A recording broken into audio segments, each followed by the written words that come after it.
أعوذ بالله السميع العليم من الشيطان اللعين الرجيم بسم الله الرحمن الرحيم الحمد لله الملك الحق المبين رب العالمين والصلاة والسلام والتحية والإكرام على حبيب إله العالمين سيد الأنبياء والمرسلين وآله الطيبين الطاهرين المعصومين المنتجبين المظلومين أما بعد અમારા ખોજા TV radio અને એરવેઝના માન્ય શ્રોતાજનો, તમને આ કાર્યક્રમમાં આવકાર આપતા ભલે પધાર્યા, બિenvenue કહીએ છીએ.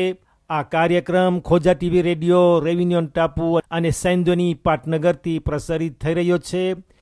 આપ સર્વે લોકો જે અમને ઉત્સાહભેર સાંભળી રહ્યા છો, આપ સર્વેને કહીએ છીએ અસ્સલામુ અલૈકુમ વરહમતુલ્લાહી વબરકાતુહુ.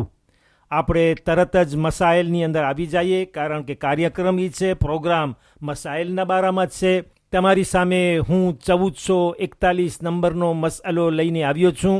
1441 મસઅલો 1441, પાનું છે 373, પાશ 373. કિતાબ બદલી નથી, એ જ છે કે જે અવારનવાર હું નામ લઉં છું, અને દરેક ઘરમાં ઇન્શાઅલ્લાહ ગુજરાતીમાં અથવા ઇંગ્લિશમાં મવજૂદ હશે. અને એ છે ઇસ્લામી કાનૂનો, લ્વા ઇસ્લામિક, તવઝીઉલ મસાઇલ, આયતુલ્લાહિલ ઓઝમા, ફકીહે અહલે બેત ઇસ્મત સૈયદ અલી અલ હુસૈની અસિસ્તાની સાહેબ મદ્દઝિલ્લહુલ અલી. અલ્લાહ તેમને હંમેશા પોતાની હિફાજત અને રક્ષણમાં રાખે, હરેક બલ્લાઓથી તેને મહેફૂઝમાં રાખે, તેમનો સાયો આપણા માથા ઉપર બાકી રહે, તેમના ઇલ્મ અને ઉમ્રમાં વધારો કરે.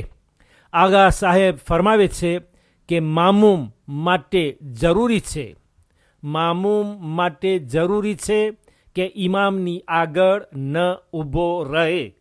ઇમામ એટલે પેશ નમાઝ, કે જે માણસ નમાઝની આગળ હોય, ધોવામાં હોય.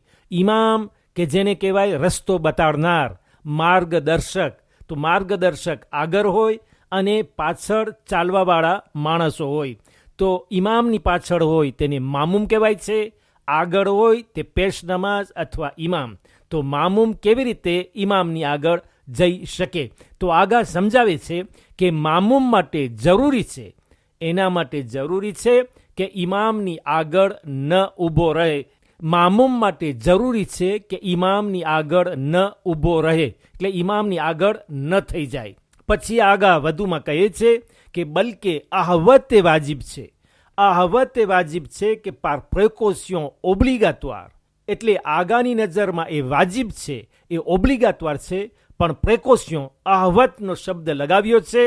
અને કહ્યું કે બલકે આહવતે વાજિબ છે કે જો ઘણા મામૂમ હોય, એટલે એક જ ન હોય, ઘણા હોય, 2 હોય, 3 હોય, એનાથી વધારે હોય, તો એ લોકો ઇમામની સાથે એક જ હરોળ, એક જ સફમાં, એક જ રાંઝેમાં ઊભા ન રહે. એવું ન થાય કે ઇમામ જ્યાં નમાઝ પઢાવી રહ્યા હોય અને બીજા એની જમણી બાજુ, ડાબી બાજુ ઊભા રહી જાય, ઇમામ વચમાં રહે.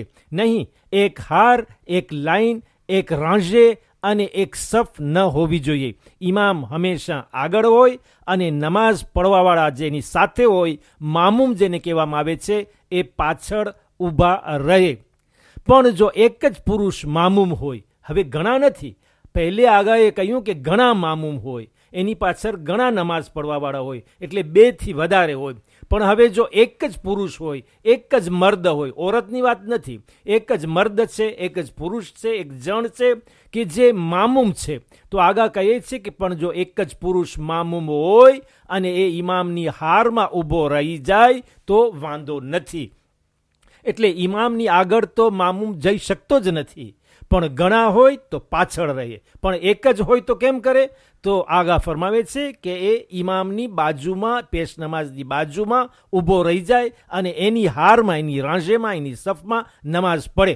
જો કે આમાં ખુલાસો નથી, પણ તે છતાં મને તમે કહેવા દ્યો કે એવી રીતે ઊભો રહે, કારણ કે ઘણી વખત એમ બને છે કે ઇમામ ટૂંકા હોય અને મામૂમ ઊંચો હોય, લાંબો હોય. તો જ્યારે રૂકૂમાં જાય, જ્યારે સજદામાં જાય, તો જ્યાં ઇમામનું માથું રહેતું હોય એની આગળ એનું માથું થઈ જાય, એટલે એનો મોર આગળ હાર્યો જાય, એના સજદાગા આગળ હોય, એનું માથું આગળ હોય, જ્યારે કે ઇમામનું માથું જે નમાઝ પઢાવી રહ્યા છે એ પાછળ હોય. ઇમામ ભલે આગાએ આમાં ખુલાસો આપ્યો નથી, પણ એની ધ્યાન રાખવી કે અગર આપણે એનાથી આગળ થઈ જતા હોય સિજદામાં, તો બહેતર છે કે એવી રીતે ઊભા રહીએ કે જ્યારે ઇમામ સજદો કરે તો આપણે એની હારથી આગળ ન ચાલ્યા જઈએ, ઓછામાં ઓછું એની હારમાં હોય યા તો એની પાછળ હોય.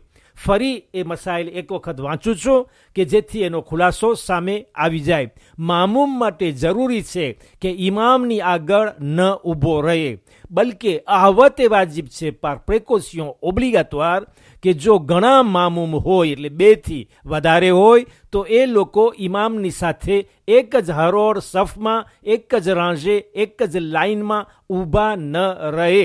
પણ જો એક જ પુરુષ મર્દ મામૂમ હોય, ઓરતની વાત નથી, ખુલાસો આપું છું કે આગાએ પુરુષ શબ્દ લખ્યો છે, મર્દ હોય, જણ હોય, જો એક જ મામૂમ હોય અને એ ઇમામની હારમાં, એની રાંઝેમાં, એની સફમાં સાથે ઊભો રહી જાય તો વાંધો નથી. اللهم صل على فاطمة وأبيها وبعلها وبنيها وسر المستودع فيها عدد ما أحاط به علمك. خدا حافظ. وعليكم السلام ورحمة الله وبركاته.